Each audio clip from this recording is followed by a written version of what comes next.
Church is not the place for the entertainment. Church is the place for the transformation. சபை களியாட்டத்தின் இடம் அல்ல, பொழுதுபோக்குகிற இடம் அல்ல. ஒரு மணி நேரம் வந்துட்டு போனா ஜாலியா இருந்துச்சு, அதுக்கு இது தேவையில்லை. அதுக்கு சினிமா தியேட்டர் போதும், அதுக்கு பொருட்காட்சி போதும், அதுக்கு வேற ஒரு களியாட்டம் இடம் இருக்கு. ஆனால் ஒரு பாவியை பரிசுத்தவானாய் மாத்துகிற இடம் தான் திருச்சபை. துக்கத்தோடு வருகிறவனை சந்தோஷமாய் மாத்துகிற இடம் திருச்சபை. விழுந்து போனவனை தூக்கி நிறுத்துகிற இடம் திருச்சபை.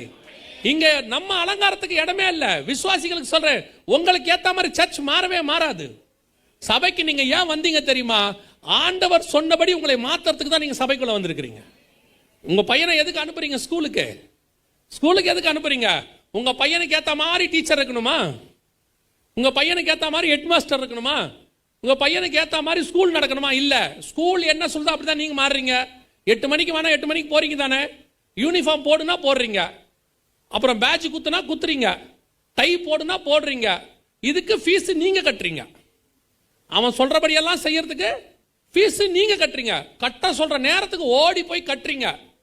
கொஞ்சம் லேட் ஆச்சுன்னா ஃபைன்னா போய் ஃபைனோட கட்டுறீங்க. இவ்வளோ தூரம் உங்க பையனுடைய எதிர்காலத்துக்கு சம்பாதிக்கிறதுக்கு வழி சொல்ற இடம், அவ்வளவுதான்.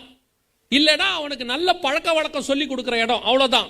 அந்த இடத்துக்கு இவ்வளவு உண்மையாய் நீங்கள் இருப்பீர்களானால் உங்களை நித்தியத்துக்கு நடத்த போகிற இடத்துக்கு நீங்கள் வந்திருக்கிறீர்கள்.